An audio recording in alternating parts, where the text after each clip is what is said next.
You're listening to Improv-ing Business, where personal and business finance take a front row seat. I'm Brandon. Hello, this is Rick. And today we're going to talk about how to care for your aging parent, veterans and non-veterans, in honor of Veterans Day. Yes. It seems that there comes a time in most people's lives when the parental role and the childhood role are reversed, in that if your parents are lucky to live a long time, there's going to be a time when you're going to have to take care of them like they took care of you when you were a kid. And a lot of adults that I know who have had this happen have been unprepared for it and have been very stressed about it because it's something very new for them in a later time of life when they feel like they sort of have life handled. And people are living longer. Yeah. And this is different than maybe 50 to 70 years ago when people's lifespans weren't going into the late 80s and even 90s and beyond. It's amazing. You're almost a retirement age yourself, and you have to take care of your parents that are 30 years older than you. It does put a strain on a lot of people's finances sometimes when they suddenly get another dependent at age 50 or 60. Yeah. It can be a big change. And something that can help is if your mother or father was a veteran. There are a lot of veterans benefits, but getting them and getting access to them can be confusing to a lot of people. So that's some of what we're going to be talking about today. But we're not only going to be talking about veterans benefits and how to get them.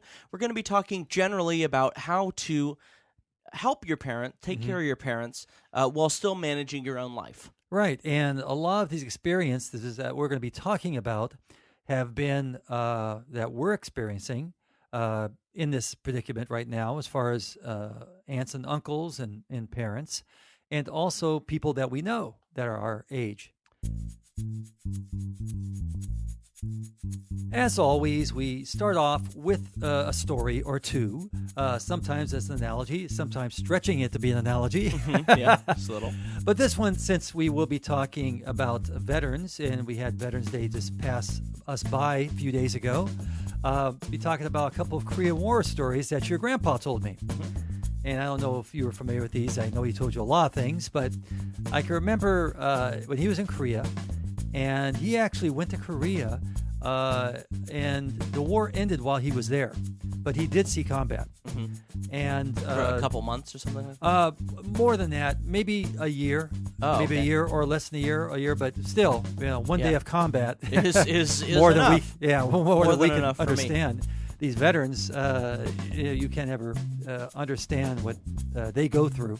We have a lot of veterans in our family. We do. Uncle Andy, my dad and Grandpa Uncle Step. Johnny, and we have Uncle Whitey and Grandpa Steppen. Grandpa Steppen, World War II, right? Yeah. And we also Uncle have Andy have current Frank Alfano. He's on an aircraft carrier, and so we have, and I probably missed a couple, but we do have veterans in our family. We have a big family, so you can miss a couple. That's right. But the story I remember him telling, and there were a few good ones that he had told us, was on one of the first few days that he was there in Korea, he went out on his first patrol. And so they were patrolling in between rice paddies, because there's a lot of rice paddies there, one of the main food staples. So rice paddies have these little tracks, and if you don't know about how rice is grown, it's grown in water, because that's how rice grows. So they were walking on this little path, and suddenly a plane comes over the trees on the other side and starts buzzing down to shoot at them, and starts shooting at them. And so what my grandpa didn't know is that when a plane shoots at you, according to the Army manual, you're supposed to run at the plane because it'll pass over you faster and you'll be less likely to get hit. He didn't know this, though, and he was like the last guy in the line.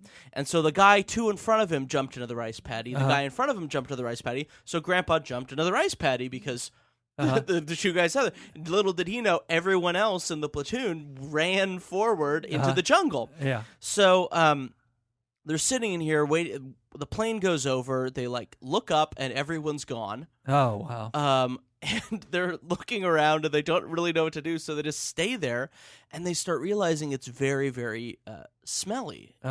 Because another thing that most people don't know about rice paddies, at least at the time, is that to fertilize it, they throw in manure, including human manure. So it was a very kind of gross soup of Now this is brown rice, right? Yeah, there we go. So apparently he said that he was there for a day or two, and his platoon thought the three guys were missing in action. They didn't know where they went until another patrol, a couple days later, was walking across the same rice paddy, and they saw them and said, "Hey." And they're like, "What are you doing?" And they're like, "We were playing." And they're like, "Come on, we're going back." So, so he was like, it seemed like he was missing in action a couple days. Wow.